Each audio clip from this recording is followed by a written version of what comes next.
काँग्रेसला अधिक जागा लढायच्या असतील तर लढू द्या, काँग्रेसला खुमखुमी आहे, खासदार संजय राऊत म्हणतायत आणि मित्र पक्षांवर जहरी टीका करतायत। यावर आपण काँग्रेसकडून प्रतिक्रिया घेणार आहोत, पण राऊत नेमकं काय म्हणाले ऐकूया आपण। लढवू द्या त्यांना जागा, त्यांना खुमखुमी आहे। नाही, त्यात तुम्ही शिवसेना लढू द्या, उद्धव बाळासाहेब ठाकरे पक्षही आहे, लढू द्या की आता शेवटच्या दिवशी तुम्हाला कळेल। आता आमच्या तसं चाललंय की कोकणची जागा लढावी, त्याच्यावरती आज निर्णय होईल। काही ठिकाणी आमच्या कार्यकर्त्यांचं म्हणणं आहे की बिनविरोध निवडणूक होऊ द्यायची नाही, आपण निवडणूक लढूया, त्याचाही विचार सुरू आहे। आणि त्याच्यावरती माननीय उद्धव ठाकरे असतील किंवा सुप्रिया सुळे असतील किंवा हर्षवर्धन सकपाळजी असतील, याच्यामध्ये आमच्या चर्चा सुरू आहेत। आज उद्याकडे त्याचा निकाल लागेल।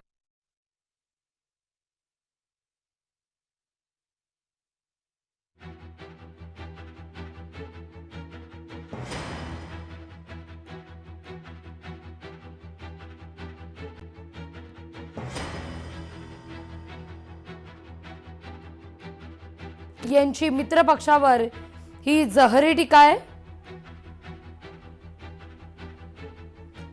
काँग्रेसला अधिक जागा लढायच्या असतील तर लढू द्या, असं संजय राऊत म्हणतात।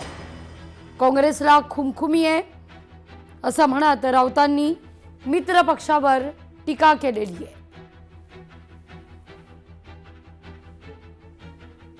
या सगळ्या संदर्भात आपण काँग्रेसकडून प्रतिक्रिया सुद्धा घेणार आहोत।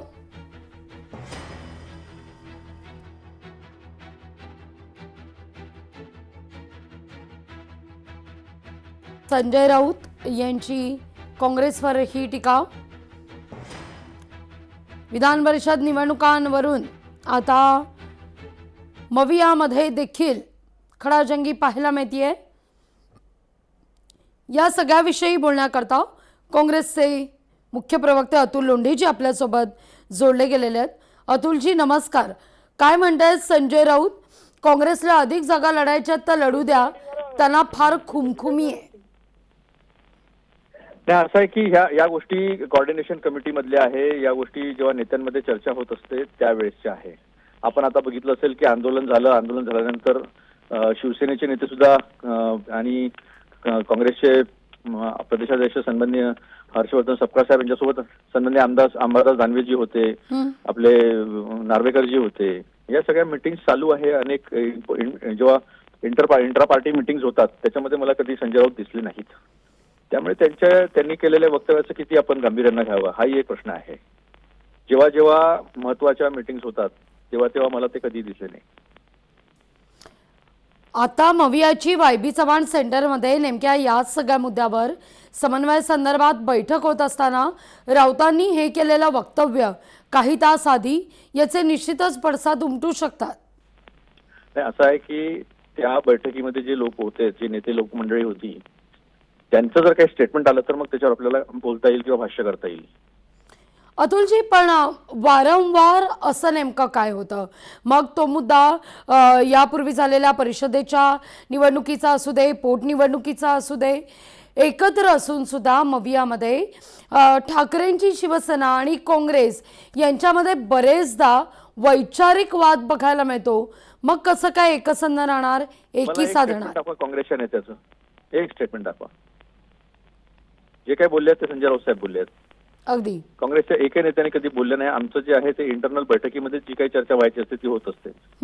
पण मला आठवत नाही, कदाचित त्यांना चुकीची माहिती भेटली असेल किंवा त्यांच्याकडे काहीतरी चुकीचा एखादा इश्यू गेला असेल, त्याच्यामुळे कदाचित ते असे बोलले असतील। पण मला असं वाटत नाही की जे लोक मीटिंगमध्ये बसले आहेत, राऊत साहेब तिथे मीटिंगमध्ये होते की नाही मला माहित नाही, मी मुंबईत नाहीये, पण त्या मीटिंग मधनं ते मीटिंग झाल्यानंतर जी प्रेस कॉन्फरन्स होईल किंवा जे काही स्टेटमेंट येईल प्रेससाठी, मीडियासाठी, ते आपण त्याच्यावर आपण विचार करूया, त्याच्यावर बोलूया।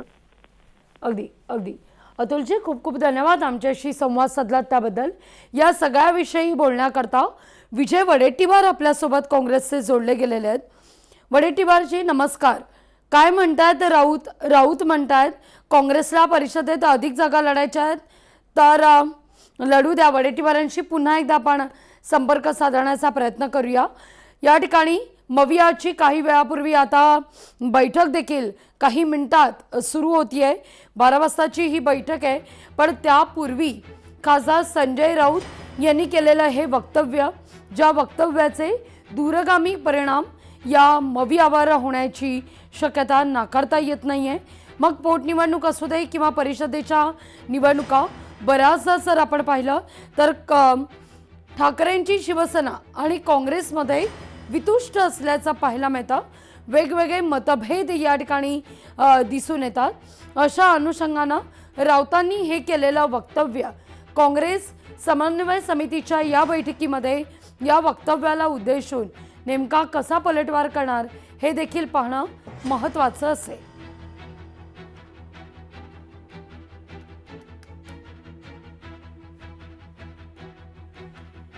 त्यामुळे अर्थातच काँग्रेसची भूमिका या सगळ्यात महत्त्वाची मानली जाते. पुन्हा एकदा आपण ऐकूया राऊत नेमकं काय म्हणाले.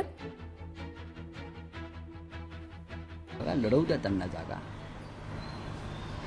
त्यांना खुमखुमी आहे, नाही त्यात तुम्ही आहात, शिवसेना, लढू द्या. उद्धव बाळासाहेब ठाकरे पक्षही आहे. लढू द्या की. आता शेवटच्या दिवशी तुम्हाला कळेल. आता आमच्यात असं चाललंय की कोकणची जागा लढावी, हा त्याच्यावरती आज निर्णय होईल. काही ठिकाणी आमच्या कार्यकर्त्यांचं म्हणणं आहे की बिनविरोध निवडणूक होऊ द्यायची नाही, आपण निवडणूक लढूया, त्याचाही विचार सुरू आहे. आणि त्याच्यावरती माननीय उद्धव ठाकरे असतील किंवा सुप्रिया सुळे असतील किंवा हर्षवर्धन सकपाळजी असतील, याच्यामध्ये आमच्या चर्चा सुरू आहे. आज उद्याकडे त्याचा निकाल लागेल. पण या पुढल्या महत्त्वाच्या बातमीकडे. बातमी अर्थातच या सगळ्या संदर्भात पाहायला मिळतीये ती राजकीय वर्तुळातूनच येते. महायुतीतल्या भांडणाचा आम्हाला फायदा होणार नाही. विधान परिषद निवडणुकीत आमच्याकडे संख्याबळच नाही, असं खासदार संजय राऊत स्पष्टच करतायत.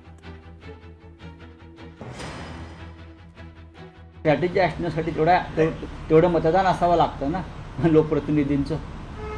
ते आमच्याकडे नाही आहे. काही एक विशिष्ट भाग सोडला तर तेवढं मतदान आमच्याकडे नाही आहे. त्यांच्या भांडणाचा आम्हाला फायदा होणार नाही, इतकी आमच्या जागा कमी. तेच आहे. मला असं वाटतं की पुढल्या निवडणुकीची तयारी करून आपल्याला आता जास्तीत जास्त लोकांपर्यंत जाऊन पुढली विधानसभा, लोकसभा आणि त्यानंतरच्या स्थानिक स्वराज्य संस्था, याच्यासाठी आम्हाला आतापासून काम केलं पाहिजे. लोकशाही मराठी ऐका, पहा, जागरूक रहा.